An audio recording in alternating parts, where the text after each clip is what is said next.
Estou super feliz de ter sido convidada por esse projeto, pelo Instituto Montenegro Raman, e ainda mais feliz de estar tendo a oportunidade de fazer essa conversa.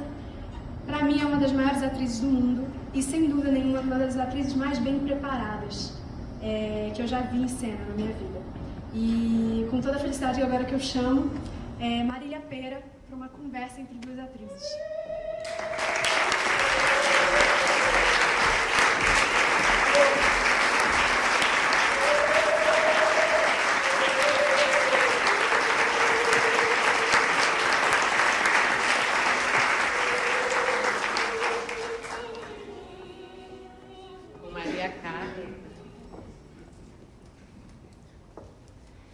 Bom, primeira coisa que eu queria perguntar para você, eu queria que você começasse contando. Você estava lá embaixo e você falou, começou com 4 anos de idade. Entrei em cena aos 4 anos. E você fazia a filha? A filha da Medea. Gente, eu achei isso uma loucura. Como é que uma criança de 4 anos? Pois é, uma loucura. E meu pai era o Jazão. Gente. A Medea era Madame Henriette Morinot, que era uma grande trágica francesa, uma grande atriz francesa que reinou nos palcos brasileiros durante muitos anos, nos anos 40, 50, 60. E meu pai era o Jazão, minha mãe, que era muito mais jovem, fazia parte do coro. Então, todas as noites eu era assassinada pela minha mãe, de mentira, né? A Morinot. Mas a minha mãe de verdade me vestia para entrar em cena, para ser assassinada todos os dias. E você com 4 anos, você tinha essa visão assim? Você conseguia se separar e entrar? E você já via aquilo como profissão, não, né? Você consegue isso hoje? Não. Então... Nem eu hoje. Imagina os 4, coitada. Não, tudo misturado. Mas, de qualquer maneira, eu fui criada, né, na coxia de teatro. Então, era normal ouvir falar em casa, então, nesse Natal não temos dinheiro para comprar presente, ou este ano podemos pagar o aluguel, algo assim. E, ao mesmo tempo, eles entravam em cena e faziam tragédias gregas e faziam dramas psicológicos. Isso, a vida da gente era assim mesmo, e às vezes altas comédias, muitos veludos, rendas, chapéus, e aí ia para o Rio Comprido e a gente morava na casinha do porteiro. Então, essas diferenças eram meio normais na vida da gente. Eu lembro muito do rosto do seu pai, no Rival. Tem um retrato dele, ali na parede. E Manuel Pêra. E ele é uma figura muito importante na sua vida, assim, para essa vocação que você acabou, enfim, escolhendo. Ele é a figura mais importante na minha vida. Todas as vezes que eu vou falar sobre a minha carreira, lá está o velho Pêra, mas também a Morinot, também a Dulcina, também a minha mãe, Susana Negri, Odilon, Conchita de Moraes, a mãe da Dulcina. Eu tive esse privilégio enorme de passar a minha infância assistindo grandes atores. Mas o papai, talvez a Vivi fale assim do Procópio também, papai, papai tinha assim uma certeza absoluta de que eu seria uma atriz e ele queria que eu fosse uma grande atriz. Então, ele dedicava muito do tempo dele para mim. Ele não só ia comigo ao parque, andar de bicicleta, me ensinar a andar de patins, mas ele me colocou no piano muito cedo, ele me colocou no balé, e eu assistia a todas as peças das coxias. Ele se relacionava comigo muito, ele me explicava as peças, ele me fazia compreender aquele jogo, ele me falava sobre bons atores, maus atores, excessos, interpretações diminutas. Ele um pouco me preparou, assim. E ele depois, assim, quando ele ia te assistir, ele tinha um trabalho, uma coisa de troca com você, de te dar retorno, de te falar coisas, de...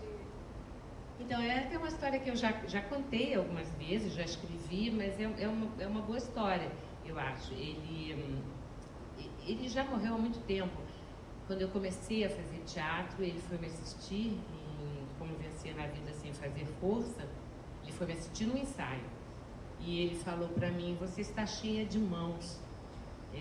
Que é quando um ator não sabe o que fazer com as mãos, aquelas mãos ficam voando ali. Então ele me deu esse exercício, que é um bom exercício, aparentemente uma bobagem, é isso, você passa um ensaio inteiro segurando alguma coisa nas duas mãos, com as duas mãos para trás, e você faz o ensaio inteiro com as duas mãos presas nas costas. No dia seguinte você deixa vir uma das mãos, mas segurando ainda o objeto, um texto, alguma coisa. No outro ensaio você traz a outra mão, depois você larga esse texto, depois você larga o outro texto, e as mãos vêm mais naturais. Foi bonito, assim, ver o resultado. E ele dizia coisas assim: se você fizer uma pausa aqui, vão te aplaudir. E funcionava. É velho ator, né? Velho ator, assim, eles sabiam esses truques. Mas ele morreu muito cedo, assim, ele não chegou a me ver em muitas coisas. Mas quando ele me viu na estreia, Como Vencer na Vida Sem Fazer Força, ele até passou mal na plateia. Ele queria muito que eu fosse uma atriz e que fosse reconhecida como atriz. Você tem algum ritual, assim, quando você vai entrar em cena, com esses mestres, com seu pai, assim, você pensa nisso? Eu penso em tudo, porque é tão difícil, né, entrar em cena. Eu morro de medo, né? Entrar aqui, eu morro de medo, sempre morro de medo. Sempre fico gelada, sempre fico muito nervosa, nunca sei direito onde eu coloco a voz. Então eu chego muito tempo que foi. Eu levei um susto, viu, você falando isso da insegurança e tal. É assim mesmo. Cada vez mais, cada vez mais. Porque quando a gente tem a sua idade, a gente tem aquela irresponsabilidade, a gente tem só aquela alegria, né, de estar em cena, uma certa excitação, mas quando a gente fica mais velha, tem uma consciência da exposição, do vexame, total exposição, né? Porque, na verdade, se você acompanha um ator durante muito tempo, você conhece a alma daquele ator. Você sabe como ele está em cena, se você gosta daquela pessoa, se você acompanha, é uma exposição total. Então eu tenho sempre muito respeito pelo pisar em cena. Eu chego muitas horas antes, isso já foi alvo de deboche, né? Porque aí a Marília chega 5 horas antes. 5 horas? Não, mentira, mas chego 3. 3 horas antes e já em casa, antes de ir, eu faço aula de voz, porque eu sou muito insegura mesmo. Eu faço aula de voz, eu faço aula na barra, na frente do espelho, eu me alongo, eu aqueço o corpo. Eu tenho muitos problemas de entrar, assim, de qualquer maneira, entendeu? Não tenho essa segurança que eu acharia extraordinária, assim, se eu tivesse. Você, assim, as pessoas falam muito da sua disciplina, isso é algo, assim, bem... lenda até, assim. É o meu medo, a minha disciplina, o resultado. Mas você, mesmo quando você não está em cena, assim, se você não está fazendo nenhum trabalho, você tem algo diário, assim, que você se exercita ali, o seu instrumento, tanto a voz, o corpo? Não, eu gosto, quando eu não estou em cena, eu gosto de fazer uma aula de canto uma vez por semana, ou de 10 em 10 dias. No exercício físico, sempre, porque é bom para a saúde. Né? E emagrece, é bom, e beber muita água, hidratar, essas coisas são boas para a saúde. Mas quando eu estou em cena, principalmente no teatro, aí eu fico bem mais atenta ao instrumento como um todo, porque você não deve sucumbir, né, em cena, ficar sem voz, ficar sem fôlego, né, perder o controle. Já aconteceu você perder a voz, assim, em Já. cena? Já, na Dalva, quando eu fiz a Estrela Dalva, era muito difícil, porque eu cantava naqueles tons agudos da Dalva. E várias vezes eu perdi a voz. Várias vezes. Porque entra a emoção junto. Não só a emoção do medo, mas a emoção de estar dando certo. Então, agora eu consegui dar o agudo. Aí entrei com tanta força que perdi a voz para a música seguinte. E já uma vez no João Caetano eu perdi a voz durante o espetáculo, comecei a chorar e falei para eles, não vão conseguir chegar ao fim. E eles gritavam, o público gritava, vai, a gente canta junto com você, e todos cantavam juntos, e aí a voz voltou. A voz volta, porque é tanto amor, né, que as pessoas te dão, ou aquele trabalhão que tem de devolver ingresso, voltar para casa. Legal fazer. Mas eu perco menos a voz hoje, porque eu estudo mais hoje, né? Tenho mais recursos. Assim. Porque assim, você teve uma formação muito prática, né? Isso. Seu pai, sua mãe, com as companhias que eles trabalhavam, você teve a oportunidade de observar grandes atores. Entrando em cena, fora de cena. Mas quando você começou a trabalhar, quando é que você começou a fazer uma preocupação sua com a sua técnica? Da voz, do corpo? Como é que você desenvolveu isso? Com a voz foi logo no comecinho que eu ganhei um teste por Como Vencer na Vida Sem Fazer Força. E eu precisava cantar todas as noites, e aquela partitura veio dos Estados Unidos no tom da atriz de lá. Eu nem questionei, porque eu não sabia o que era isso, não sabia qual seria o tom ideal para mim. E eu perdia demais a voz, e havia um professor que se chamava Pasquale Gambardella, que dizem até que foi professor da Dalva de Oliveira. Ele assistiu e falou para um dos cantores do espetáculo, diga para aquela moça, se ela continuar cantando desse jeito, ela vai perder a voz para sempre. Se ela não tiver dinheiro, que eu dou aula para ela de graça, mas ela que venha. Aí eu fui e paguei, mas fiz aula com ele, e essa coisa da voz é muito interessante, porque comecei a me interessar por isso, porque ele dizia que eu seria um contralto. Então ele trazia a minha voz toda para o grave. Aí um ano e meio depois eu fui fazer aula com o René Taubá, que tinha uma escola francesa. Aí ele falou, não, você seria um soprano coloratura, e puxou minha voz toda para o agudo. E a minha voz ficou brincando, assim.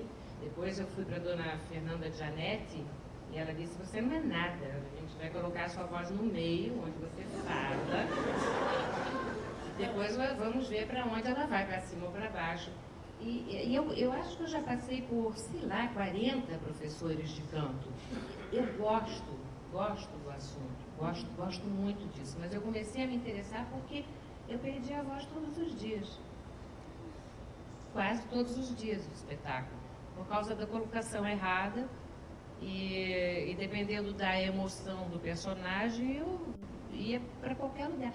Mas é a mesma coisa, eu tive artrose nos 2 joelhos, porque joga-se no chão, eu me jogava.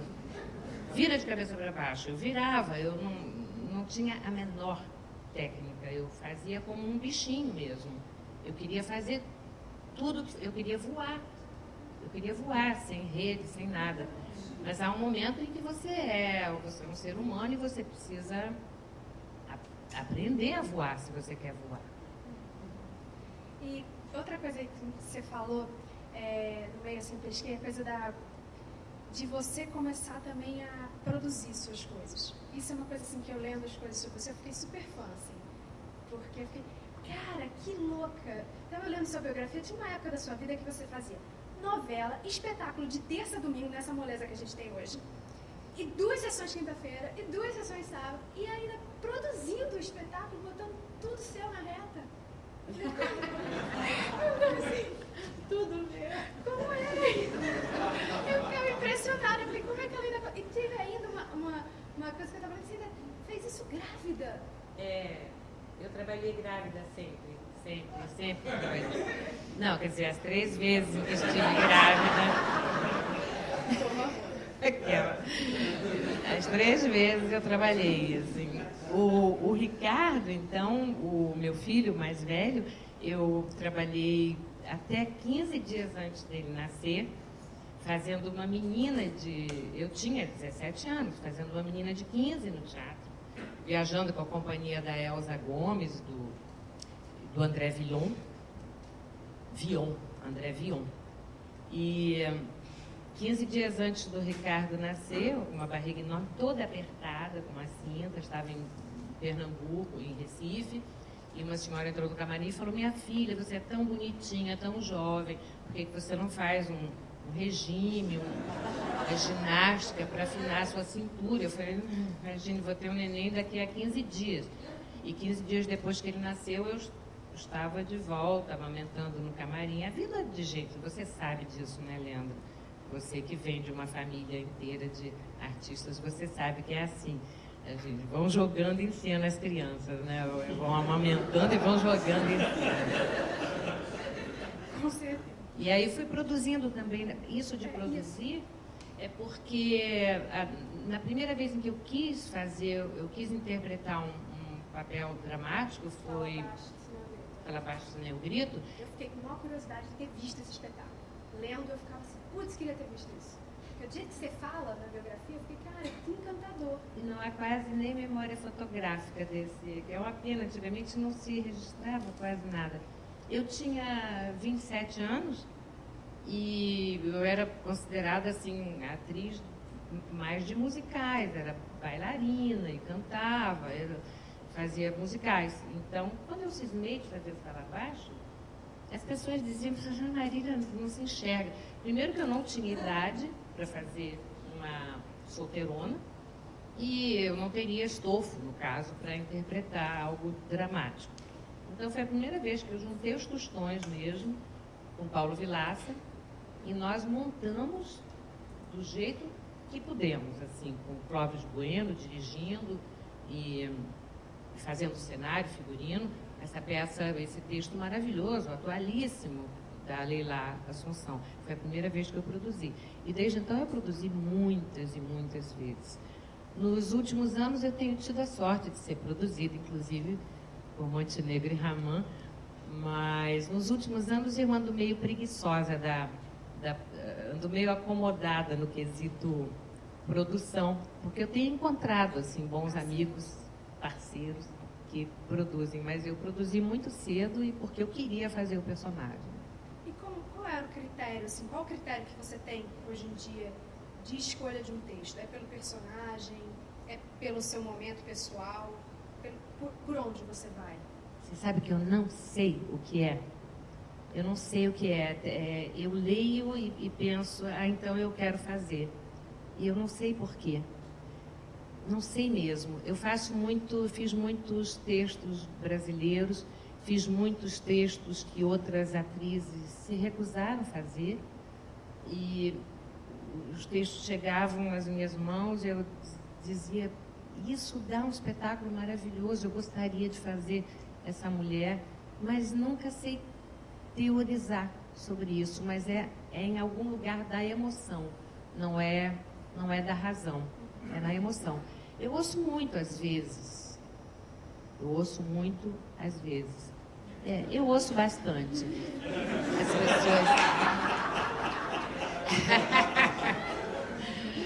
Há algumas pessoas que chegam, né, ao camarim depois do espetáculo e dizem: mas meu Deus, por que você escolheu esse texto? Eu não sei por que eu escolhi. Talvez é porque ele tivesse a ver com o meu momento na ocasião. Mas é algo da emoção. Você fica impregnada, assim, pelo personagem durante o tempo que você está ali? Eu antigamente ficava todo o tempo. Hoje, antes de vir para cá, eu pensei muito na Dulcina, que a Dulcina tinha isso. Ela, se houvesse uma pessoa olhando para ela, ela tinha um personagem que vinha, sabe, que era uma coisa pública, da Dulcina, alegre, colorida, era um jeito Dulcina de ser, que era muito bonito de ver. Eu pensei nisso antes de vir. Vou ficar um pouco como a Dulcina. Assim. porque distrai, né, para quem está olhando. E tergiversei e me perdi. Impregnada. Exatamente, então, impregnada de Dulcina. Mas é difícil não ficar impregnada. Na Chanel eu dizia todos os dias as primeiras palavras, envelheci. Fiz durante 3 anos Chanel, dizendo envelheci. Eu me sentia velha mesmo. As palavras têm um poder, têm um peso, mas eu já consigo hoje, assim, me separar mais do personagem do que antigamente. Antigamente eu ficava completamente Joana Martini, ou completamente Mariazinha. A Gloriosa, ela é boa de ficar. Ela é boa. Ela é boa, ela é alegre. Ela é alegre, mas ela é louca, né? Então tem que ter uma medida ali. E isso, assim, desculpa. Você também tem, é por causa do microfone, né? Tem que estar. Você também tem um histórico na vida, assim, de interpretar figuras reais. Como é o processo de, enfim, tem várias, né? Dalva, Chanel, a Carmen Miranda, Maria Callas. Como você faz esse processo de construção dessas figuras? É diferente de um personagem ficção? Como você parte? É mais perigoso, porque todas as pessoas que conheceram aquela figura têm a imagem daquela figura na cabeça. Quando eu fiz Dona Sara na televisão, todo mundo dizia para mim que a Dona Sara não era daquele jeito. Quando eu fiz Chanel, muita gente dizia, Chanel não era assim. Muita gente dizia igual a Chanel. Então, é mais perigoso. Na Dalva tinha gente que ia com um pequeno instrumento para ouvir se os tons eram os tons, os meios. É mais perigoso você fazer. Mas eu tenho essa formação de bailarina. Eu acho que, na verdade, eu sou até mais bailarina do que atriz. Porque a forma, para mim, é muito importante. Então, quando eu tenho possibilidade de ver a pessoa em movimento, de ouvir a pessoa falando, de ver fotos, eu consigo montar melhor, primeiramente no exterior, o personagem, e depois começar a pensar naquela alma. Mas, em geral, eu parto do exterior. É engraçado isso. É um jeito bailarino de levar um personagem. Uma vez encontrei a Fernanda na véspera de uma estreia dela num cabeleireiro e ela falou, ela tinha acabado de pintar o cabelo de vermelho, ela falou, agora encontrei o personagem. Então tem a ver, né? A forma com... Isso então, na ficção você é bem apegada a coisas como o figurino que chega, de fazer a maquiagem. Você tem também esses apegos para a construção do personagem? De desenhar até. Eu desenho como eu acho que seria aquela figura. Gosto muito também de andar, inventar um andar para ela, ou como ela se senta, como ela abre uma porta, qual é o gestual dela. Gosto muito desses exercícios, sabe? Gosto muito disso. Você faz isso também? Eu faço. Estou ficando identificada. E tem uma coisa assim que diretor não entende isso, né? Diretor, assim, todo diretor reclama comigo que... O que você quer saber do cabelo? Isso é uma loucura, né? Como se a gente não fosse dona daquela personagem, né? A primeira dona é a atriz que interpreta. Há alguns diretores que não têm essa sensibilidade. Antigamente, os diretores incentivavam esse tipo de coisa.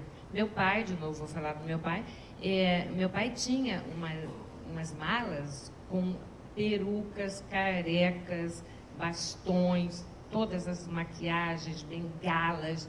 Eles faziam, os atores antigamente não tinham figurinista. Né? O ator levava a sua roupa, o ator inventava a sua roupa. Inventava o seu cabelo. Então, o ator era dono do seu personagem. Eu sinto muito, assim, na minha idade, eu sinto muito essa falta de liberdade na autoria do personagem, na criação do personagem. Às vezes, isso acontece principalmente na televisão. Tem sempre alguém que resolve qual é o teu cabelo, qual é a tua maquiagem, qual é a tua roupa, qual é o teu sapato, a meia, onde você se senta. Aí só resta você decorar, ou não, porque você pode usar o ponto eletrônico também. Então, resta muito pouco para o trabalho do ator. Eu reclamo muito disso. Como é que você lida com isso? Eu não lido, eu sofro muito com isso. Eu sofro muito com isso. E tem que ter muita diplomacia mesmo, porque a pessoa que vem e já sabe qual é o teu cabelo, ela não quer saber. Você se transforma numa atriz rebelde se você questiona. Se você diz, mas eu acho que com a alma que ela tem, ela não usaria esse cabelo. A pessoa faz, ai meu Deus, lá vem a Marília com aquelas coisas, né? Então, é dificílimo na televisão, é dificílimo no cinema. Eu me lembro quando fiz a Perpétua, da Tieta, com o Cacá, que é um encanto de pessoa. Mas eu pedi muito para ele, me deixa fazer a maquiagem, me deixa fazer, mas foi uma luta, ele não queria deixar. Então, eu inventei aquela história uma mecha branca. Nós começávamos a filmar às 6 da manhã, eu me levantava às 2. Eu tinha no hotel em Feira de Santana um fogareirozinho elétrico, fazia um cafezinho ali para mim. Eu maquiava fios de cabelo branco na sobrancelha, eu gostava muito disso. E todos ficavam assim, Marília, o maquiador chateado comigo, o cabeleireiro chateado comigo, o Cacá, meu Deus, a Marília.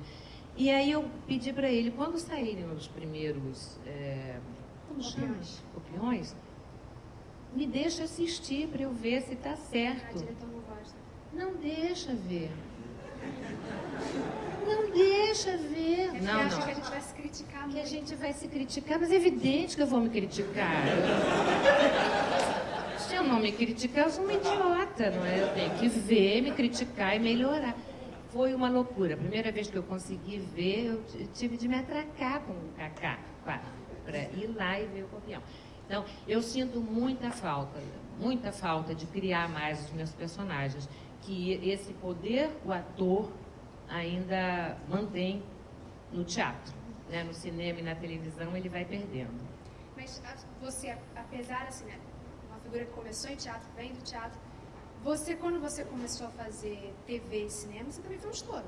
Você fez Pichote, que você ganhou todos os prêmios, que é uma loucura, foi premiada internacionalmente. Nenhuma atriz brasileira, acho que tinha ganho o prêmio que você ganhou, né, da crítica lá de Nova York. Esse foi um susto, chegar em cinema, para você. Foi. Mas você se deu muito bem. Eu tinha começado antes com o Eduardo Coutinho, o homem que comprou o mundo, e fiquei aterrorizada quando me vi na tela. Achei muito feia, péssima voz. Na verdade, assim, eu sempre acho que as pessoas são muito benevolentes, sabe, comigo. É porque é o meu senso crítico mesmo. Você é muito crítico. Mas isso é bom, senão você vira uma pavoa só. Você tem que ter algum senso crítico. Mas o Pichote, o Hector queria aquele cabelo. Aquele cabelo ele queria, todo frisado. Mas ele queria que eu usasse uma sainha de chita. Era uma sainha de couro e uma blusinha de chita. E eu cheguei em São Paulo com 2 malas. Um casaco de pele, que foi minha amada comadre Zezé Mota que me emprestou, com muitas roupas que as frenéticas tinham me emprestado, brincos e sutiãs e calcinhas que o Chico Zanan imaginou para mim. Cheguei com aquelas malas todas, o Hector olhou e falou, pode jogar fora, não vai usar. E aquilo foi um inferno para eu conseguir vestir a Sueli. São muitas lutas, né, Leandra? Muitas lutas quando você quer. Mas eu achava que se eu lutasse por aquilo, aquilo podia dar certo. E o Hector acabou, ele foi gentil, ele foi generoso, ele me deixou usar tudo. Usei tudo e fiz aquele cabelo que ele queria. Na interpretação também. Um bom diretor o Hector, porque não só por saber conduzir o ator, não só por isso, mas por permitir essa liberdade. Que ele queria que eu fizesse de uma maneira, uma cena, eu não gostava, dizia para ele que não gostava, mas que eu ia tentar fazer da melhor maneira que eu conseguisse e pedia muito a ele que filmasse uma vez da maneira que eu quisesse. Então ele fazia das duas maneiras. E eu era o melhor que eu podia, nas duas maneiras. E ele também. E vendo o filme, eu percebo que muitas vezes ele colocou como eu queria. E muitas vezes ficou como ele queria. Esse é um bom diretor de cinema. Generoso, né? Foi generoso. Esperto, foi bom. Pra ele também, né? E o processo, assim, com televisão, você chega... Porque a televisão é muito pouco dirigida, né, assim. É só a marca, né? Vai pra cá, pra cá, pra cá, pra cá. Poucos são os que chegam mais, né, ali no ator. Como é que você se prepara para fazer uma novela, assim? Bom, primeiro tem que ter paciência, porque são 12 meses, no mínimo, que você, quando você faz uma novela, pode esquecer, você sabe disso, esquece a vida, né? Porque eu decoro. Eu estudo, é mais uma vez a minha insegurança. Eu não tenho essa segurança de chegar lá sabendo mais. Fagundes é uma loucura. Lê na hora e faz bem. Eu acho um milagre. Eu não consigo. Eu estudo mesmo, muitas horas. E muitas vezes chego lá e a maioria das pessoas não estudou. Então você fica meio falando sozinha, de boba, porque todo mundo está de papel na mão, lendo, né, nos ensaios. E a primeira coisa é isso, decorar e ter paciência, rezar, porque é muita gente, né, na televisão. A televisão envolve muitas pessoas, muitas inseguranças, muitos medos, muito exercício de poder, muita visibilidade, muito sucesso, graças a Deus, quando acontece. Então, você tem que ter paciência. Você falou do diretor, você sabe que às vezes eu prefiro, na televisão, um diretor que marque e não me aborreça. É verdade. Porque, às vezes, um diretor que não sabe e quer dirigir, atrapalha. Faz mais. É melhor marcar. Marca. Eu sinto falta na televisão da ação cotidiana, entendeu? Em geral, o ator está parado, dizendo coisas fundamentais para o outro personagem e não há ação. Você não faz nada, você está parado dizendo coisas. Mas sei também que a pressa da televisão impede que um diretor seja criativo e que os câmeras sejam espertos o suficiente para acompanhar as ações necessárias. No comecinho da Globo... É porque você realizou coisas muito bacanas, né, também. Eu inaugurei a TV Globo. No comecinho da Globo, havia uns câmeras que brincavam junto com os diretores e com os atores. Havia uma brincadeira. E se nós fizéssemos dessa maneira? Aí todos os câmeras se posicionavam, corriam atrás dos atores, era muito divertida essa brincadeira na televisão. Hoje não há mais. Existia improviso bastante? Existia. Já devem ter falado sobre isso aqui, acredito que sim. Havia um programa de televisão, sua mãe deve saber disso, que era o Câmera 1. Ah, sei. Alguém já falou aqui? Pra mim já falou. Do Jaci Campos. E era um programa feito ali na TV Tupi, na Urca, e era uma câmera só. E ele contava histórias enormes, e era um único câmera e uma única câmera que apontava todas as ações e todas as pessoas, todos os personagens daquela história. Era um exercício, era um malabarismo, era extraordinário. E os grandes teatros também, que toda segunda-feira havia um grande teatro, ensaiava-se a semana inteira e fazia ao vivo. ia ao vivo. Então era muito perigoso, muito engraçado, porque aconteciam coisas inenarráveis, mas era muito criativo.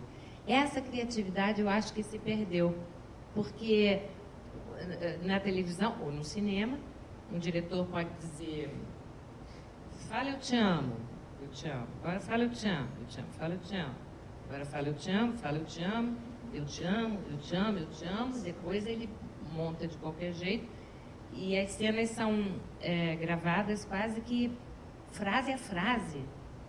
Então a brincadeira de interpretar poucas vezes existe, né, na televisão e no cinema. E os musicais que você fazia em TV? Você começou no Fantástico, não é isso? No quadro, e aí foi crescendo, e aí você...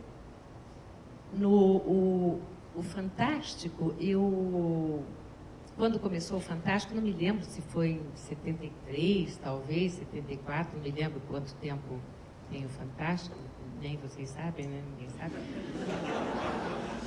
Mas eu fazia aqueles primeiros 10 minutos dentro do Fantástico, que é dramaturgia dentro do Fantástico, fui eu que inaugurei.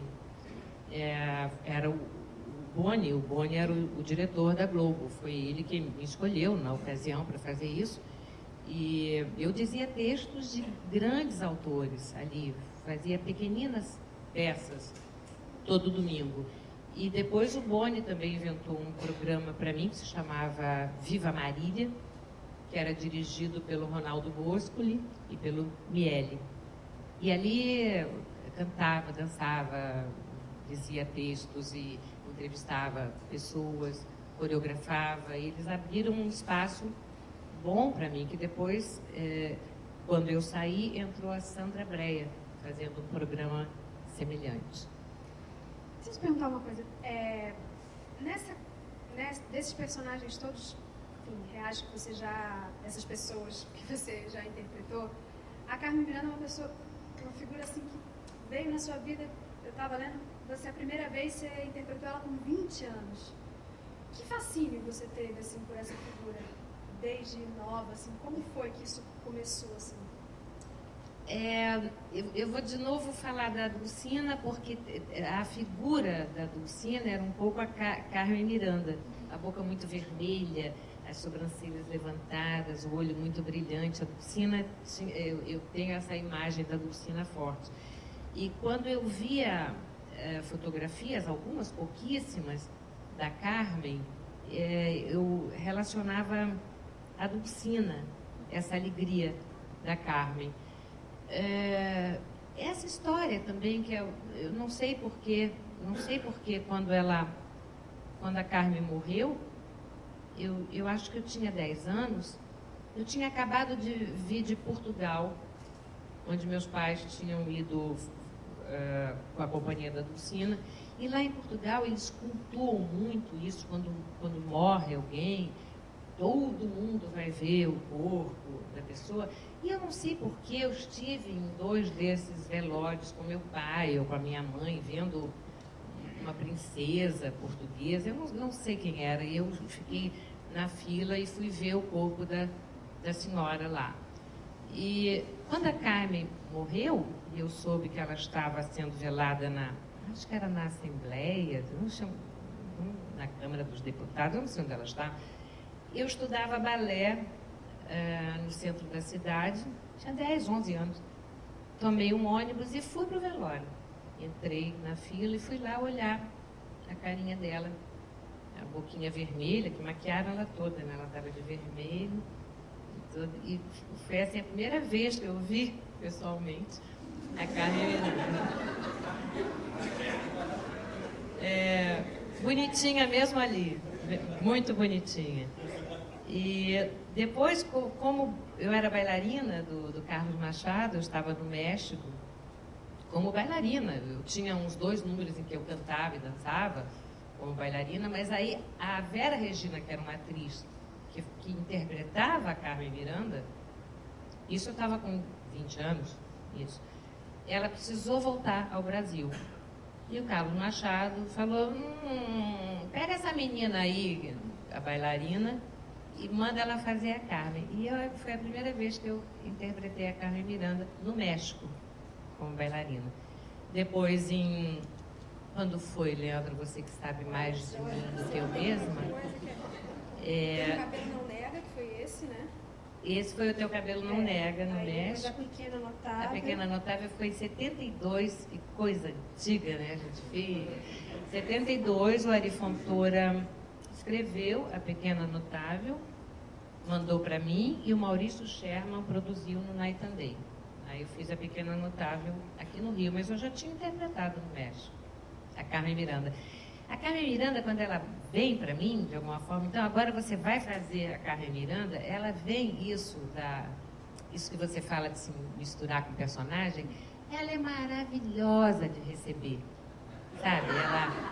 Ela traz sempre muita alegria para a tua vida, ela é muito alegre, a Carmen, personagem. Ela é sempre muito bem-vinda no meu coração. E falando de personagens reais, a Gloriosa agora, a Florence, é um personagem real, né? É. Pois é, eu não... Como chegou esse texto em você? Desculpa.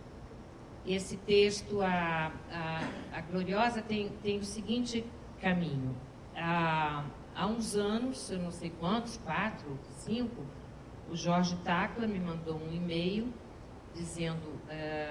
vou comprar para você uma peça que se chama Souvenir, que é sobre Florence Foster Jenkins. Passou o tempo, encontrei com ele falou para mim, não é você que vai fazer, é a Bibi. Ele me comunicou. Ótimo, perfeito. Eu não sabia quem era a Florence. Aí, passou um tempo, o Antônio Negreiros me enviou um programa que era Gloriosa, que é sobre a Florence também, mas é uma peça inglesa, Gloriosa. E o Antônio Negreiros escrevia, só você pode fazer. E eu guardei o programa. Então, mas eu não tinha visto nem a versão americana, nem a versão inglesa, nem tinha pensado seriamente em fazer. Aliás, sempre é assim, sempre é assim. E aí um dia, há 8 meses ou há 10 meses, o Cláudio Botelho me telefonou e falou, você quer fazer a Gloriosa, a versão inglesa? Aí eu falei, bom, então eu acho que eu vou fazer mesmo, mas eu queria muito trabalhar com os dois, com o Cláudio e com o Charles. Quero. E o Chaim, Sandro Chaim, logo montou a produção e a gente começou essa história da Gloriosa. Eu não planejo, dificilmente, eu acho que eu já comprei os direitos de 2 peças que eu não montei. Então eu não planejo, as coisas vêm. Eu fico mais quieta esperando que as coisas aconteçam. Mas você tem algum desejo, assim, algum texto que você queira fazer? Quer dizer, nós compramos agora, aliás, com Montenegro e Raman, o Vórtice, que é a primeira peça do Noel Coward, que a gente quer muito fazer. Uma peça que ele escreveu em 1924. E a personagem se chama Florence também. É engraçado, é uma coincidência. E a gente quer muito fazer isso. Não sei se nesse segundo semestre já, ou no comecinho do ano que vem. Até a Ana Botafogo está no espetáculo com a gente. O Lázaro Ramos fazendo o meu filho, que também há algumas pessoas que acham que isso pode confundir pelo fato do Lázaro ser negro e eu não. Mas acho que pode ser tão bonito esquecer isso da cor, e o Lázaro faz um personagem que é filho do meu personagem. E nós dois somos ingleses, e nós dois somos louros de olhos azuis. É uma brincadeira que o público tem que participar dela. Maria, deixa eu te perguntar uma coisa. Para você, assim, qual é a principal qualidade em você que te faz ser uma atriz, assim, que você se segura, assim, nisso?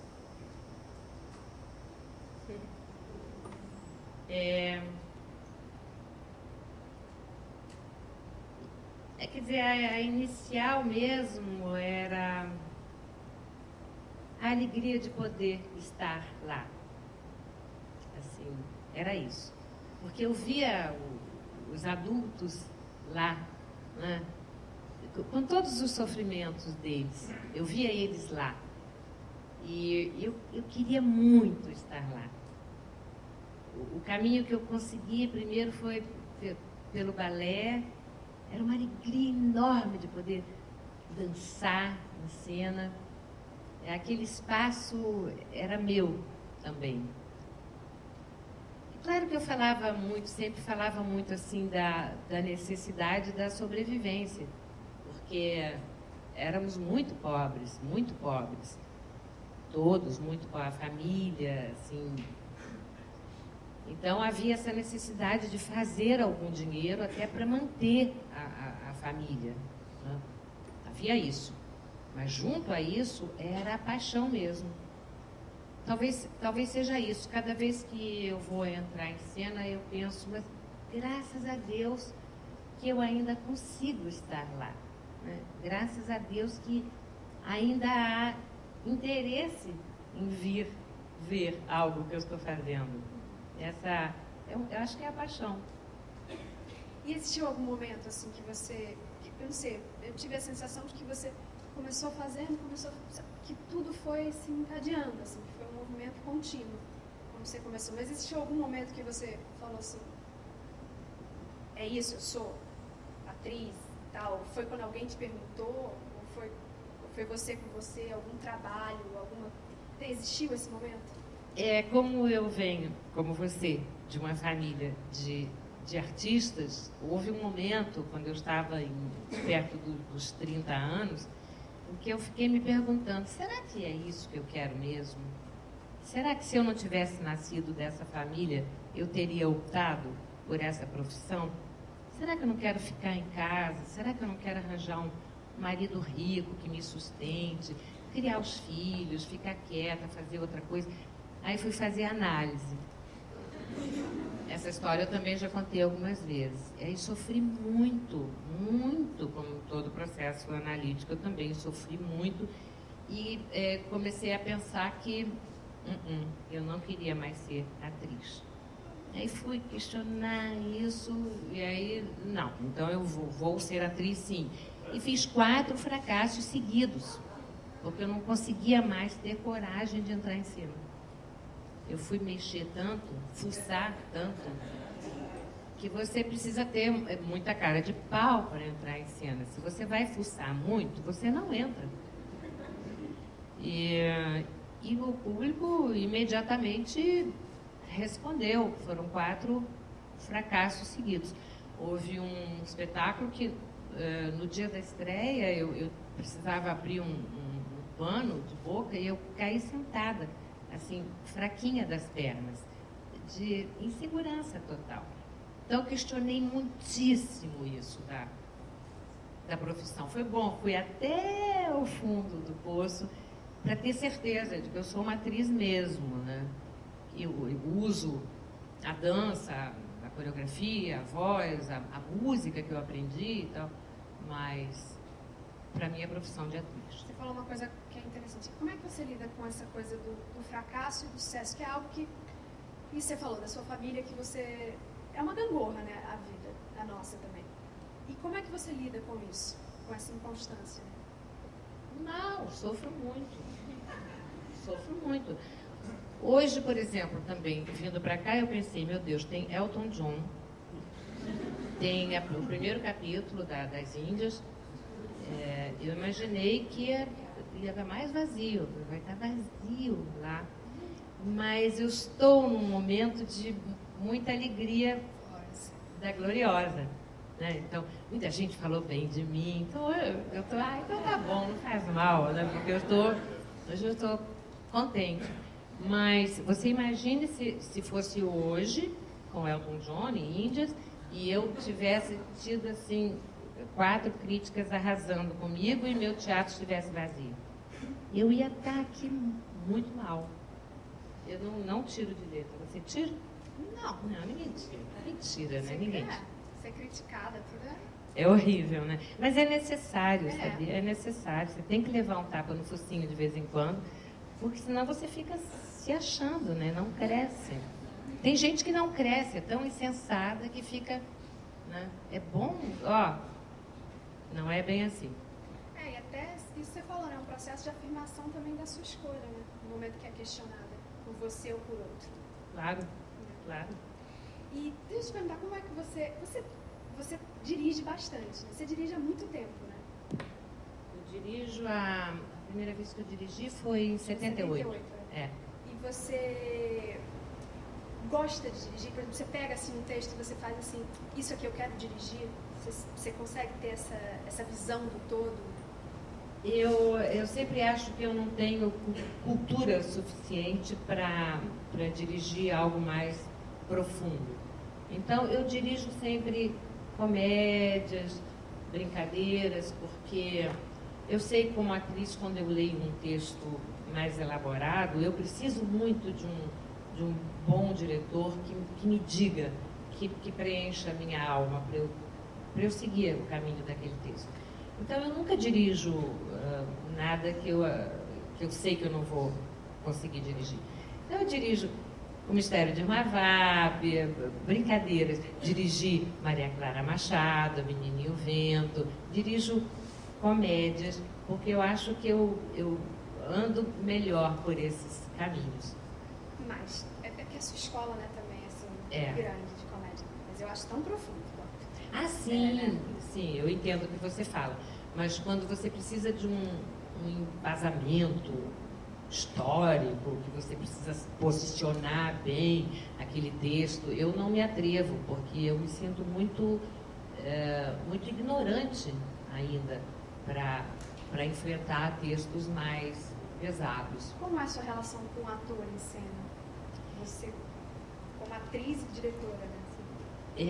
Eu sou muito paciente. Aliás, é quando eu sou mais paciente, eu acho, na vida, é quando eu dirijo. Os atores, em geral, fazem de mim o que bem entendem. Eu não tenho nenhuma autoridade como diretora. Porque eu sei o quanto os atores sofrem com algumas direções, como alguns atores sofrem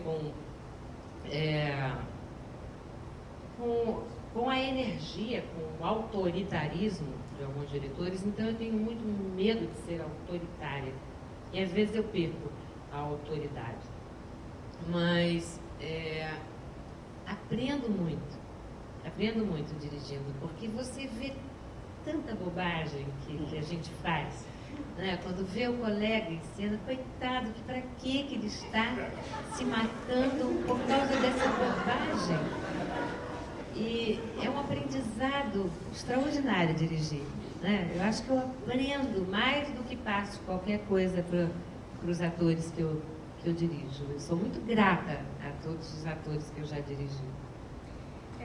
E a sua relação como atriz com o diretor, por exemplo, eu vi que você tem uma parceria com alguns, né? Você já fez peças repetidas com alguns diretores, assim, né? Que você foi criando parcerias. Queria que você falasse sobre isso, por exemplo, Oderbal, Moacir, pessoas que você foi trabalhando. Né? Eu sou reverente a diretor. Eu sou hierarquicamente preparada, severamente preparada. Então, respeito demais assim, o texto, a direção. Não...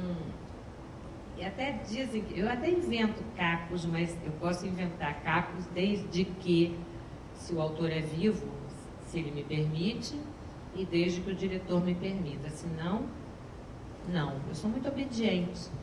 E eu só perco essa obediência quando eu percebo que o diretor é muito sem talento e que aquilo vai virar um fracasso. Aí eu falo, então eu vou mexer aqui e vou dar um jeitinho, porque sempre dá-se um jeitinho. Né? Mas se o diretor tem talento e tem alguma sabedoria, eu sou muito reverente. Eu trabalhei com Aderbal lá no comecinho do Aderbal, em 73, foi a primeira Margarida. O que ele mandasse fazer, eu fazia. Antes eu tinha trabalhado com o Paulo Afonso Grisoli também. O Paulo Afonso Grisoli que dizia, vira de cabeça para baixo. Eu virava de cabeça para baixo. Agora você se pendura no trapézio. Eu fazia trapézio, o que ele mandasse, assim, instrumento total do diretor. Eu gosto dessa ideia de ter um instrumento preparado para que o diretor faça de mim o que ele quiser. É bom, eu gosto dessa servidão, sabe? Quando ele é bom, quando o diretor sabe o que fazer com você. Mas quando você está montando uma peça, você, ao longo do processo, você vai tendo indícios assim, e talvez isso não seja tudo aquilo que a gente estava achando. Tem algum indício disso? Em relação ao meu trabalho do diretor?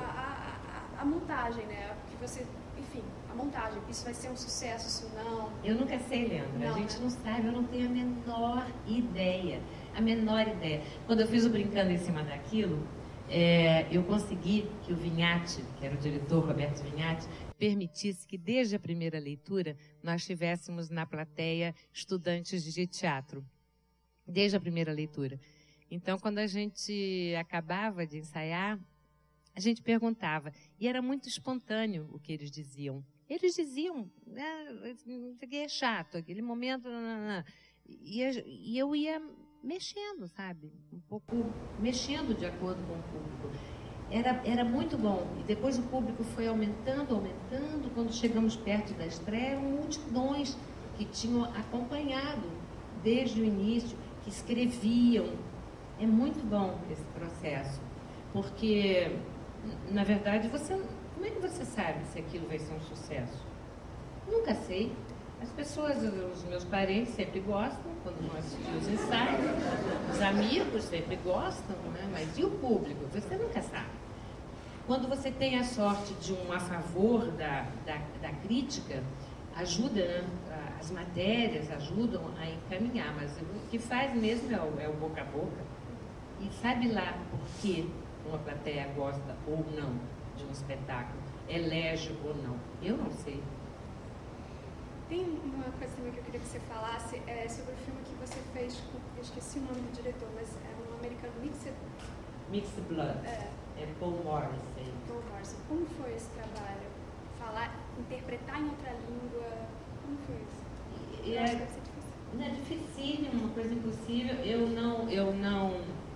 não lido bem com o inglês até hoje, quer dizer, um pouco melhor. Eu tento falar inglês há 30 anos que eu estudo, loucamente. E quando chega na hora de me relacionar com alguém, eu fico muda, porque uma vergonha, perco 80%. O Paul Morrissey, ele me viu no Pichote, e ele veio ao Brasil para falar comigo, e ele me disse que ele queria fazer um filme para mim. É um diretor underground. Ele participou da Fábrica. Eu fiquei tipo, gente, que cara. Ele é um cara, ele foi amigo do Andy Warhol, ele é um cara super... mas ele veio ao Brasil, falou comigo, e eu acreditei mais ou menos naquilo, mas um dia ele me mandou um roteiro. Está aí o roteiro do Mixed Blood. E era o personagem principal, falava em inglês todo o tempo. Fiquei apavorada, pedi ao Tiago Santiago, que hoje é diretor, é autor na Record, ele fazia Meu Filho em Adorável Júlia, ele tem um inglês perfeito, pelo amor de Deus, estuda comigo. Estudei durante, sei lá, um mês, todo dia, os diálogos do roteiro. Também levei as perucas do personagem, a maquiagem, a roupa, o sapato, levei tudo, cheguei com as malas em Nova York, um frio de janeiro. E também ele falou para mim, essas malas, não, nada disso, mas acabou deixando. E no primeiro dia de filmagem, eu percebi que ele mudava tudo diariamente. Ele vinha mudava tudo. Sentava assim, escrevia e dava. Eu comecei a chorar porque eu balbuciava lentamente o que eu tinha aprendido com o teatro. Um inglês absurdo. Quando ele mudava, eu não sabia sequer o que aquilo significava. E ele deitava no chão de rir de mim. Eles filmam assim 14 horas.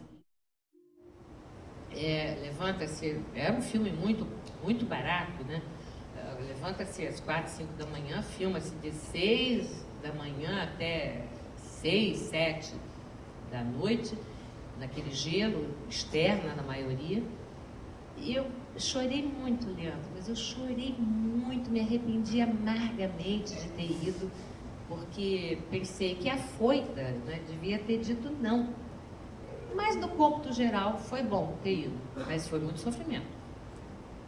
E nessa coisa de ficar com os personagens, né, nessa nossa atmosfera, enquanto a gente está interpretando, e as vilãs, assim, que você fez tanto a Perpétua, Primo Brasília também, como é essa relação?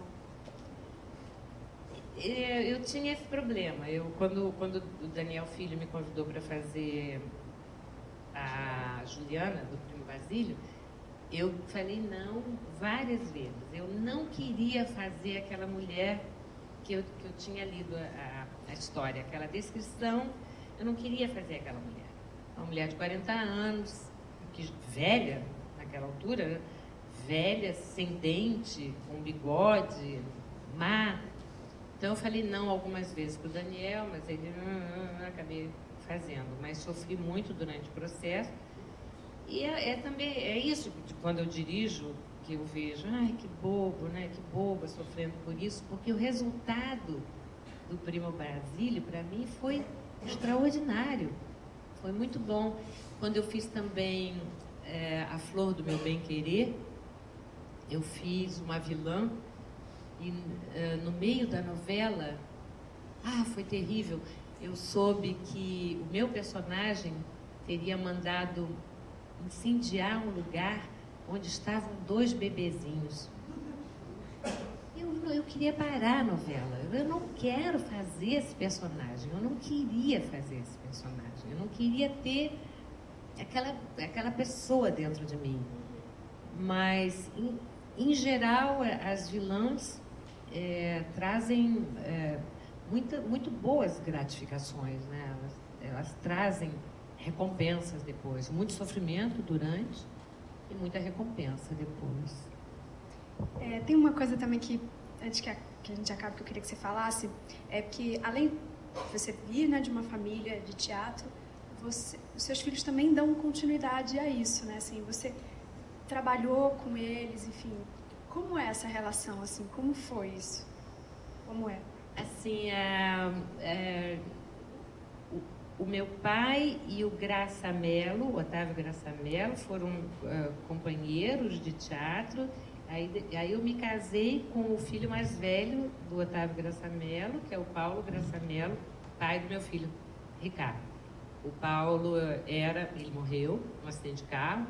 Ele era cantor, além de ator, violonista, percussionista, compositor. Então, é evidente que o Ricardo, nascendo daí, Ricardo também é ator, compositor, toca violão, toca piano. E quando o Ricardo tinha 10, 11 anos, eu me casei com o Nelson Mota, e o Nelson Mota foi quem jogou o Ricardo na coisa da música. E a Esperança, minha filha do meio, quis, durante muito tempo, ela andou por ali, pela coisa da atriz. Depois ela achou que seria muito difícil, com a minha sombra, ser atriz. Ela chegou a essa conclusão que, bom, é ela que sabe. E ela enveredou por outros caminhos. Hoje ela é produtora de cinema, de publicidade. Ela tem um caminho muito bonito por aí. Ela está ligada à arte, né? Está ligada à arte, mas ela gosta de mandar. Ela gosta. Então, para ser atriz tem que ter mais humildade, né? E ela é mandona, então ela está na área do mando. E a Nina é atriz, Nina Morena é atriz, está agora na Record, fazendo uma novela do Tiago Santiago. Até soube que o Ricardo tem escrito umas cenas muito bonitas para ela.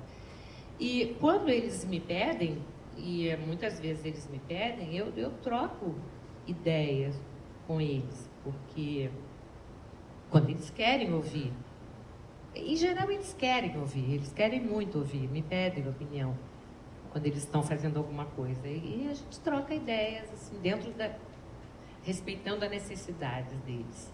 mas sem me intrometer demais. A gente vai abrir agora perguntas para a plateia. Eu quero dizer que eu estou super feliz, viu? Você é uma entrevistadora? Estou super feliz de estar aqui. Além de atriz extraordinária, eu sou muito sua fã. Eu sou sua. Tô adorando mesmo. Olha que fofo! É que eu já trabalhei com você em Cobras e Lagartos, eu né? Me lembro. Eu fiz sushi. E quando eu trabalhei com você, eu percebi que você era muito talentosa, pontual e brincalhona, que você chegava lá na sala de leitura e falava assim: ah, você é o famoso sashimi, né? Eu ria muito, você era muito engraçada.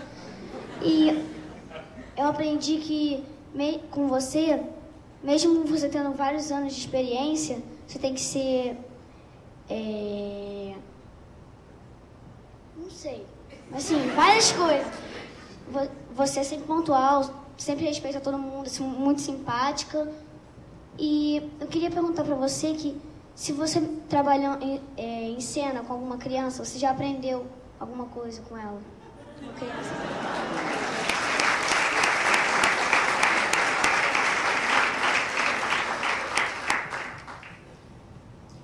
Eu acho que sempre a gente aprende com as pessoas com quem a gente contracena sempre. Criança, então, é muito bom, porque criança é puro instinto. Criança ainda não virou algo mecânico, né? Algo que aprendeu, e então faz porque aprendeu. A criança ainda tem uma pureza. Quando eu fiz o Pichote, eu trabalhei muito próximo do Fernandinho Ramos, que fazia o Pichote. Ele tinha 10, 11 anos. E era tão bonito porque quando um ator mandava uma fala para ele e ele não acreditava na sinceridade daquela fala, ele não respondia. E isso você imagina que exercício é esse para um ator tarimbado, que diz bem uma fala e o menino questiona. Mas questiona não racionalmente, questiona porque não consegue responder. Porque você disse, o ator tarimbado disse tão mal que ele não consegue responder. Então, um dos grandes exercícios, eu acho, para um ator é estar atento para ouvir e para ver. E ninguém melhor do que uma criança para ensinar para a gente.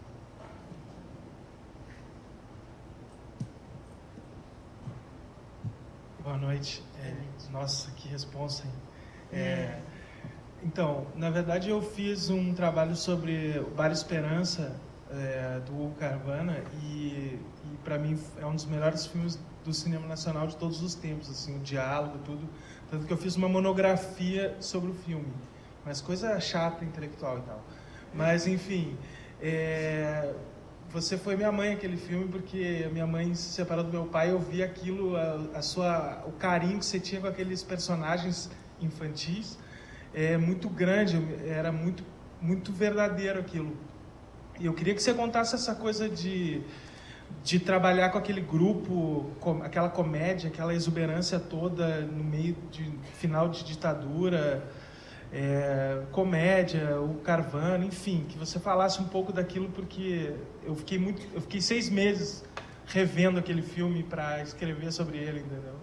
Então tem que ter um relato teu. Sim. Foi principalmente muito divertido fazer aquele filme. O Carvana imprimia essa harmonia divertida, bagunçada, porque ele é meio bagunçado, mas era muito bom, todo mundo era meio criança ali. A relação com os filhos, o Daniel, que faz o amante que chega, o menino que tenta atrapalhar a transa da mãe com o novo amante. Eu me lembro que foi principalmente divertidíssimo trabalhar com Carvana. E ele me dizia coisas que eu não acreditava nisso, mas era um jeito de dirigir que eu acredito até hoje e fico em cena, no teatro, às vezes, eu digo textos inteiros, assim, de costas para a plateia. E eu achava que, na câmera também, mas o Carvana, ele sempre manda que você salve uma face, é um jeito que ele tem de dirigir, que você sempre tem que dar a face. Não sei se você repara isso quando você mexe no filme, mas todos nós que estamos ali com o diálogo principal estamos de frente. Acho que o Carvana acredita que esse é um jeito certo da comédia. E deu certo. O Bar Esperança andou pelo mundo. A cena do supermercado é uma cena que ficou antológica. Ele tira o seu boné e diz, ela está aqui, a atriz da novela. Ana Moreno. Ana Moreno. Aquilo é muito bom, porque ela é escondida atrás, embaixo do boné e ele arranca e todo mundo reconhece a atriz da televisão que vai entregar a carta fatídica, que é meio melodrama, essa coisa de vai entregar uma carta e daí vai saber que tal é irmão de tal, enfim, que é uma crítica à novela também aquilo, né? São as nossas novelas até hoje. E a interpretação toda assim, eu vou entregar a carta, uma coisa dura assim. A gente faz uma crítica um pouco além, mas na verdade a novela tem essa interpretação meio mexicana, né? Melodramática. Mas é verdade. E é para ser. É assim que o público quer. Né? Mas eu adorei fazer o Bar Esperança. Eu tenho uma pergunta antes. Sabe uma coisa que eu lembrei que eu não perguntei? Que é assim, seus pais, né, vêm de companhias de teatro, você trabalhou em várias companhias, você nunca teve vontade de montar uma companhia? De repertório, companhia de repertório? De você montar uma companhia de teatro. E você tem vários parceiros, né, assim, amigos, assim, de profissão, eu vejo. Tive muita vontade de fazer isso e... A Zezé tá aí ainda? Com certeza. Tá aí. Houve uma época em que nós trabalhamos em muitas coisas juntos, né, Zezé? Zezé, Naninha, André, Chico, quem mais, Zezé? Tanta gente. Nós queríamos, na verdade, nós queríamos viver juntos sempre, né?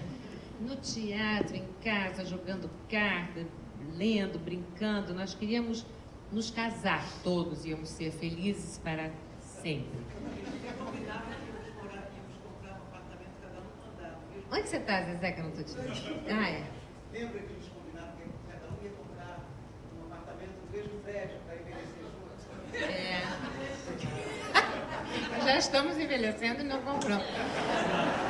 Não, tinha também a história de comprar um sítio grande, cada um bangalô, né?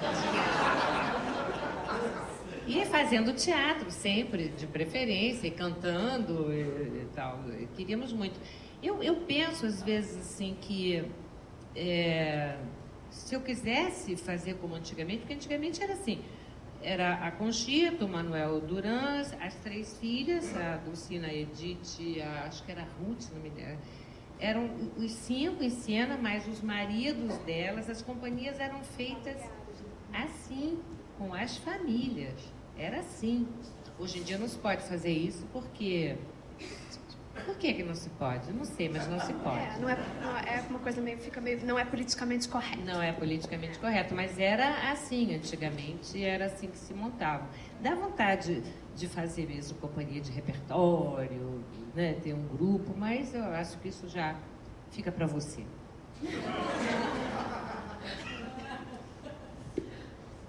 Oi, Marília. Guilherme Leme aqui. Guilherme. Tudo bem, querido? E aí? Bom, primeiro dizer que você foi um dos maiores presentes que eu ganhei na vida, né? No começo da minha carreira, fui chamado para fazer um filme, onde eu fazia o Ted, que era um garoto de aluguel, e daí o diretor... Eu falei, mas quem vai fazer a atriz? A Marília fazia uma atriz que aparecia na noite de São Paulo, e que daí ia ter um caso com esse garoto. E daí falaram, é Marília Pêra. Eu falei, imagina, mentira. Não, é Marília Pêra. Eu falei, não, você está brincando, Wilson. Lembra era o Wilson. E era Marília Pêra, e foi meu grande presente. E eu filmava, começando meu primeiro filme, E eu ficava assim, não estou acreditando que é a Marília que está comigo aqui. Mas foi muito bom. Inclusive, esse filme ficou muito bonito, né? Nós dois ganhamos prêmio em Gramado. Aquela cena que é... Fizemos um padedê lindo dançando. Ele é um bailarino extraordinário, Guilherme. Eu não sabia. A cena é tão bonita. É linda. Tem um padedê no filme maravilhoso. Mas, enfim, queria te perguntar uma coisa. Sobre Joana Martini, eu ouvi uma história, porque uma época eu e a Beth Goulart estávamos interessados nesse texto. Eu não sei quem comentou que aquela coisa de você falar de botar a mão em produção, quando você está vendo que você está vendo o caminho certo, mas não está indo para o caminho certo. E parece que vocês fizeram uma montagem em São Paulo, que não foi muito bem sucedida, e depois você veio para o Rio, pegou a produção, se trancou no teatro com Nanini, não é isso? E refizeram o espetáculo e estourou, arrebentou. Foi isso? Como foi esse processo? Não, porque o Braulio Pedroso tinha escrito uma novela que se chamava Superplá. Nessa novela havia os personagens da Joana Martini, que eu fazia, e o Hélio Souto fazia o Baby Stoppanato. Então, nós ficamos, faz uma peça, escreve uma peça. Ele escreveu a peça, que seria uma revista, o Antônio Pedro dirigiu. Nessa ocasião, o Nanini andava por ali, mas ele não era conhecido. Não era conhecido. Quando eu li o personagem do bailarino, falei pro Braulio e pro Antônio Pedro, foi o Nanini. Quem é Nanini? Meu amigo Nanini. Quem é o Nanini? É um cara engraçadíssimo. E eu tive de fazer um esforço enorme para o Nanini entrar ali, porque eu adorava estar com o Nanini, com a Zezé, e nós ficávamos ali no Copan, eu morava no Copan, e ali, já antes daquilo se transformar num enorme fracasso em São Paulo, todas as coreografias nós fazíamos ali, e eu falava para o Nanini, inventa aí um passo bem ruim. Aí ele fazia uma coisa horrível. Vamos deixar esse. Eu coreografei o espetáculo inteiro assim, na sala de casa. Nós éramos em cena quantos, Zezé? 30, 40? Milhões de cenários, milhões de figurinos. Eu pedi dinheiro ao banco. Eu me endividei completamente no banco. O Hélio também, mas o Hélio, eu acho que tinha família rica, alguma coisa assim. Quando aquilo se transformou num fracasso, a gente ficava num buraquinho olhando, 18, 19, uma coisa horrível. Eu fiquei doente, não queria mais entrar em cena, arrasados pela crítica, arrasaram com a gente. E o que a gente faz? Joga tudo isso fora, uma fortuna? Como é que a gente faz? O Hélio falou, bom, eu acho melhor decretar a falência. Vamos decretar a falência e vamos passar uns anos aí pagando as nossas dívidas. Eu falei, meu Deus, como é que eu vou decretar a falência? Eu estava começando a produzir. Aí alguém, acho que foi Vera Barreto Leite, que falou, pega todo mundo, leva para o Rio, faz no Rio. Fernanda também aconselhou. Aí nós viemos assim, de carona, de ônibus, cenário, qualquer caminhão, morando 8 num apartamento aqui no Rio. Nós viemos assim, do jeito que deu. E aí entramos ali no Teatro Ipanema e aí foi isso. Corta o cenário pela metade, corta não sei o que da roupa, tira metade do elenco, corta essa cena. E aqui virou uma coreografia, que tá aí, tira. Nem chamei o Antônio Pedro. Nem chamei, assim, fui rebelde com o diretor. E ensaiamos loucamente aquilo tudo no dia da estreia, assim, no dia do ensaio geral para a censura, que havia isso ainda. A peça foi interditada em todo o território nacional, não podia. Eu não tinha mais onde ter dívida, eu não tinha mais de onde tirar dinheiro para pagar o quê? Porque realmente foi assim, ninguém tinha um tostão. Eu, no dia da estreia, fui para a censura na cidade para implorar para a dona Selma, lembra a dona Selma? Para implorar para a dona Selma para deixar a gente estrear aquilo E ela, não, quando faltavam, será, 2 horas para o espetáculo, ela falou, tá bom, Marília, faz, mas nem sei o que ela falou, depois saí correndo para dizer, olha, vamos estrear. E tinha dado tudo errado no ensaio geral, né, Zezé? Eu sei que nós estreamos ali no Teatro Ipanema, aos tropeções, e o público urrava no final. Foi assim, uma volta da volta da volta. Aí no dia seguinte já estava muito cheio, e já estava muito cheio, e aquilo se transformou num sucesso enorme. Eu não sei o que foi que aconteceu, mas assim, desses momentos em que você tem que tomar uma decisão na vida para você não morrer. Porque como é que eu ia decretar falência? Né? Com que cara eu ia produzir depois? Estou mentindo, Zezé? Agora que você falou sobre... Valeu, obrigado. Falou sobre censura, Zezé, da Roda Viva, eu lembrei, né? Que a gente não falou sobre isso. Você fez a temporada e teve aquele dia que entrou o Caça Comunista e foi fatídico. Como foi isso também? O Roda Viva era um grande sucesso, um espetáculo do Zé Celso Martínez Corrêa, um grande sucesso aqui no Rio. Zezé já estava nele desde o começo. E eu assisti aqui, como era o nome do teatro, Zezé? Zezé é minha consultora. Esqueci. Era do Teatro Princesa Isabel, pode ser? Não.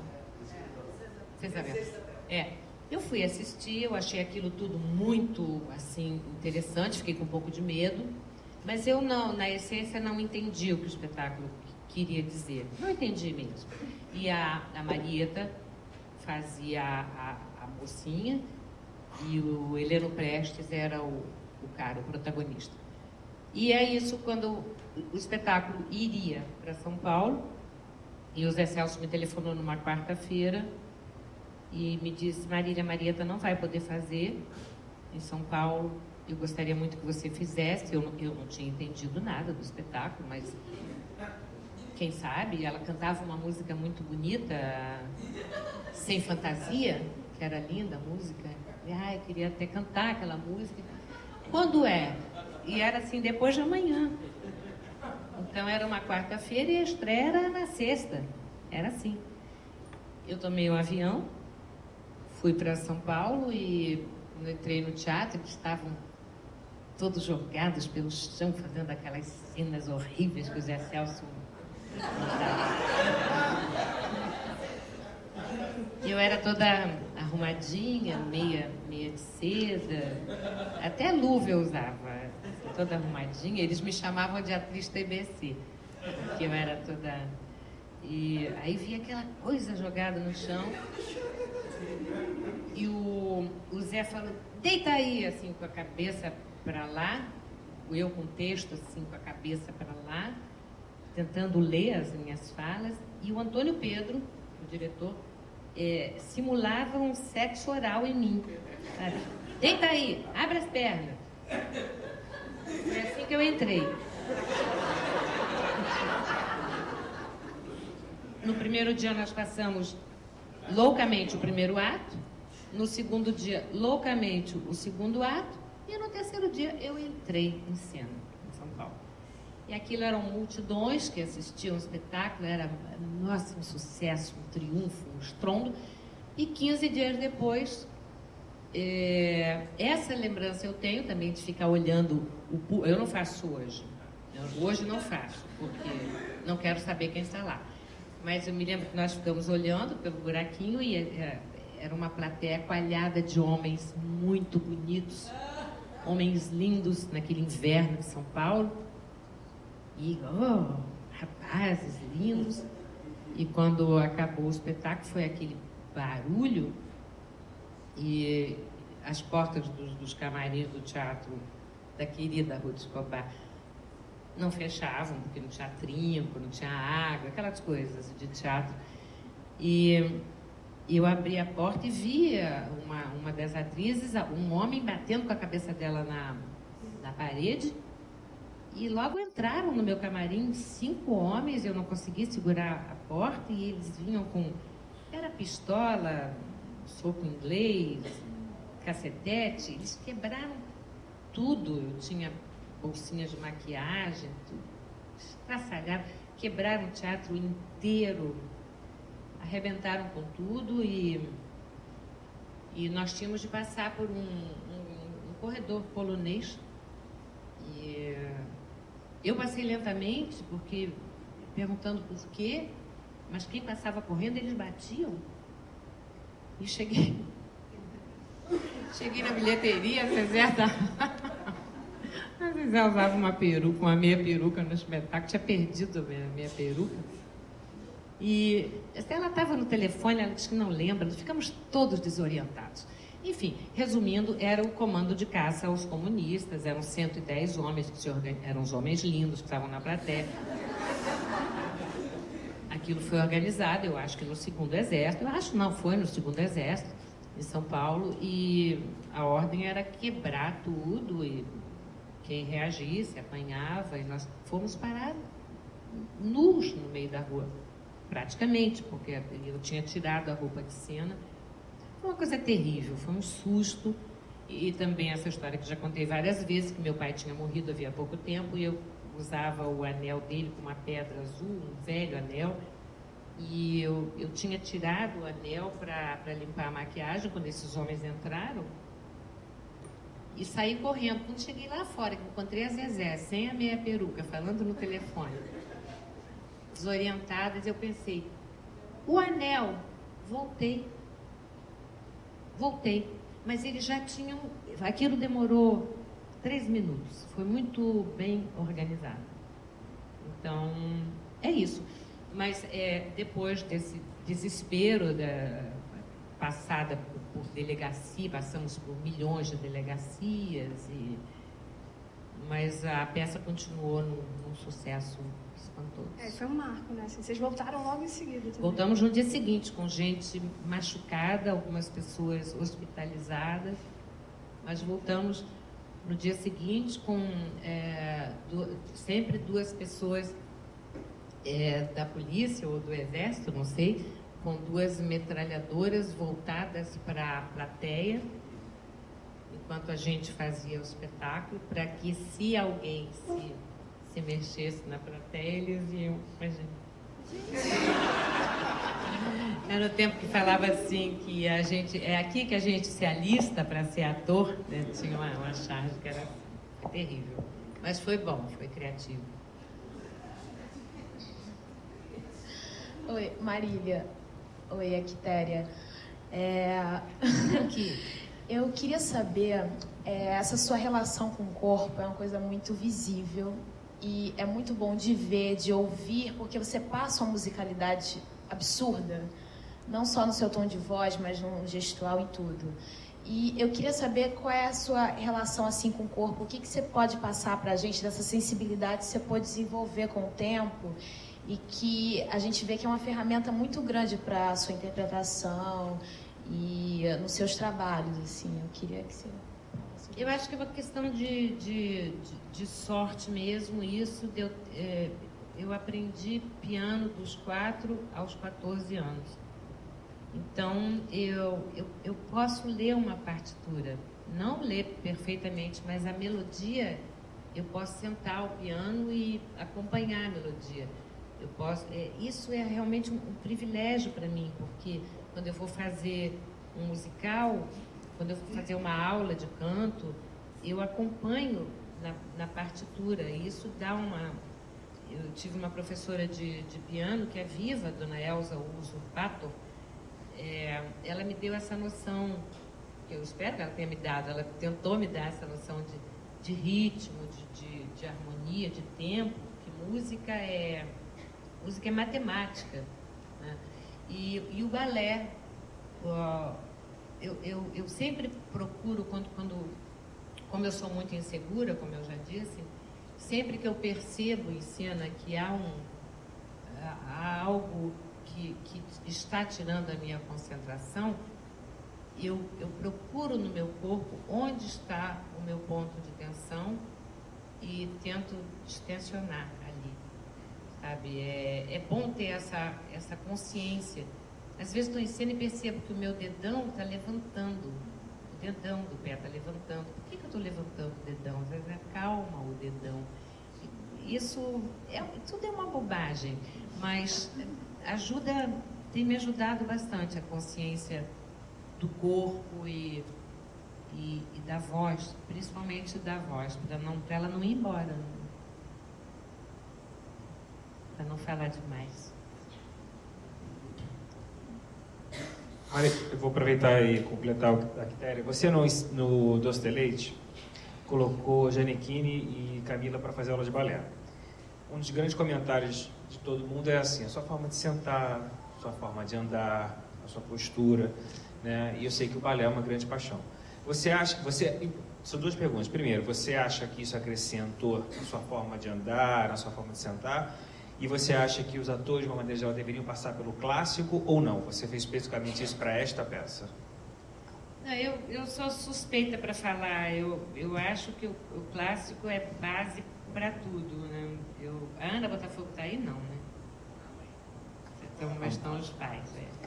Eu acho que o clássico é base para tudo. Ali na história do Gianecchini e da Camila, é que o Eduardo Barata, ele tinha tentado formar um elenco para o Doce de Leite. Ele tinha encontrado dificuldade, porque é difícil hoje você formar um elenco de 2 pessoas, mesmo que seja de 2 pessoas, é difícil por causa da televisão. As pessoas não estão disponíveis. Então, quando o Alcione me pediu dirijo, e a primeira pessoa que eu encontrei, que eu achava ótima atriz, eu falei: Camila, você gosta? Quero fazer. Aí, será que o Gianni, ele falou: quero fazer. Que sorte, os 2 querem fazer. Ótimo. Aí começamos a pensar naquilo tudo. E um dia, Camila lá em casa, eu falei: chega aqui no piano só para eu ter uma ideia de onde fica a tua voz. Eu tenho uma ideia. Aí eu fiz assim, tan, tan, tan, tan, tan. Ela fez, ela parecia a Florence. E eu falei: não acredito, ela não tinha nenhum ouvido musical. E os 2 tinham muita dificuldade de ritmo. Ele afinava um pouquinho mais, mas os 2 tinham dificuldade de ritmo. Então, eu acredito que foi bom. Eu acreditei que se a gente tivesse um processo longo, como eu adoro fazer aula, nós fizemos aula com o Manuel Francisco, que é um excelente professor de dança clássica, fiz aula junto com eles, e de repente eu fui vendo assim 2 bailarinos aparecerem na Camila e no Gianecchini. Também, com muita alegria, fui vendo as vozes irem para o lugar, sabe? Assim, a Camila passou por várias professoras de canto, os 2 foram para o Marcelo Rodolfo, que é excelente também. Então, eu acredito que o trabalho com alegria, com prazer, renda bons resultados. Eu acho que rendeu bons resultados para a Camila e para o Gianni. Alô? Oi, Marília. Cacau. Cadê você? Estou cá. Olha, eu acho que faltou uma coisa a gente comentar aqui, da Dercy Gonçalves, que, não sei se todo mundo sabe, a Marília vai dirigir um espetáculo, vai contar a vida da Dercy, de uma forma bem humorada, com a Fafi Siqueira protagonizando. Qual é a expectativa disso para você? O que você está esperando disso tudo? Fala um pouquinho para a gente da Dercy, na sua vida agora, nesse próximo espetáculo que você vai dirigir. Sempre, para mim, eu não tenho, assim, expectativas, né? A Dercy eu conheci a Dercy quando eu tinha 8 anos, né? Que eu vi a Dercy pela primeira vez em cena. Então, é muito perigoso dirigir um espetáculo que fale da Dercy. Mas a Fafi é muito talentosa, muito engraçada e muito apaixonada pela Dercy. O texto é da Maria Adelaide Amaral. O Cacau estará em cena, né, Cacau? Com certeza. E eu nem sei quando vai ser, Marcos. Agosto? Então, vai ser em agosto. Aqui no Rio ou em São Paulo? Agora eu que entrevisto o Cacau. No Rio, né? É isso. Eu sempre acho dificílimo dirigir. Eu já li o texto da Maria Adelaide e ele dá grandes possibilidades, assim, de uma forma de teatro de revista, que eu gostaria que a história da Dercy fosse contada como se fosse num teatro de revista. Vou tentar fazer isso. Acho que vai ser bom. Obrigado. Obrigada a você. Mais alguém, por favor, gostaria de fazer perguntas? Boa noite, Marília. Meu nome é Tony. Primeiro é uma honra poder fazer uma pergunta para você. E eu queria te falar que você já me fez muito feliz. Porque eu tive um momento muito chato na minha vida, que eu estava tomando muito calmante. E foi a época de Duas Caras. E você fazia Gioconda. E eu não achava graça em nada na vida nessa época. E você me fazia rir. Eu assistia a novela para rir, porque você era um retardado que tomava calmante. E eu estava tomando muito calmante nessa época. Eu estava tomando muito calmante. E aí eu tomava os calmantes e ia para televisão. Eu não gosto muito de televisão, mas eu assistia só para te ver. Você fazia Gioconda, aquela mulher retardada louca e tal. E foi impressionante que teve um momento da novela, da fase, que você parou de tomar aquele remédio. Aí eu falei, eu vou parar junto com ela. E aí, eu vou parar junto com ela. Eu não parei, mas diminuí. Não parei, mas diminuí. E isso me influenciou tanto e me marcou tanto, e até eu agradeço a Deus por estar aqui hoje, porque eu não tenho contato com pessoas de teatro, tudo meu meio é mais musical, mas eu agradeço a Deus por estar aqui e poder falar isso para você pessoalmente e tal, que eu sonho até ainda com a cena em que você dá um tapa naquela evangélica, esperneando, que aquilo para mim foi uma das cenas mais engraçadas que eu já vi, no meio daquele tiroteio, e você dá pico tapa na cara daquela moça. Eu sonho com isso até, inclusive, às vezes. Então, aproveitando, como minha pergunta é um pré-texto e um pós-texto, né? Porque eu quero te perguntar, então, se já teve alguma história de algum personagem seu que pudesse ter influenciado a vida de uma outra pessoa, como o Gioconda influenciou na redução dos meus calmantes.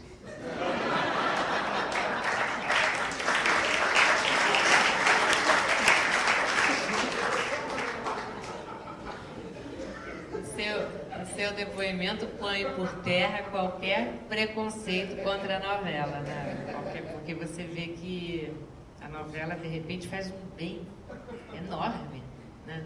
Também. Que bom que você, no mínimo, reduziu.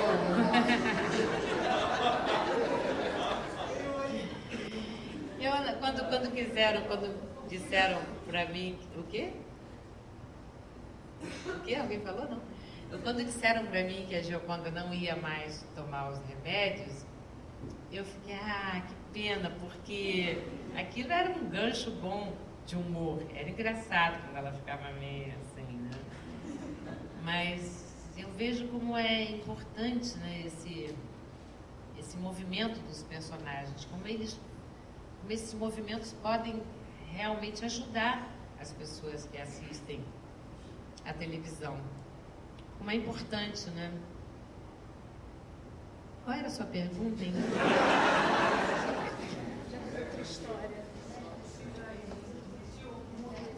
Outra história. Não, assim, de pronto que eu me lembre, não. Mas várias. Eu não me lembro, assim, um exemplo. Esse seu exemplo foi... Nunca vou esquecer esse exemplo, porque é bom mesmo, muito bom ter ouvido isso.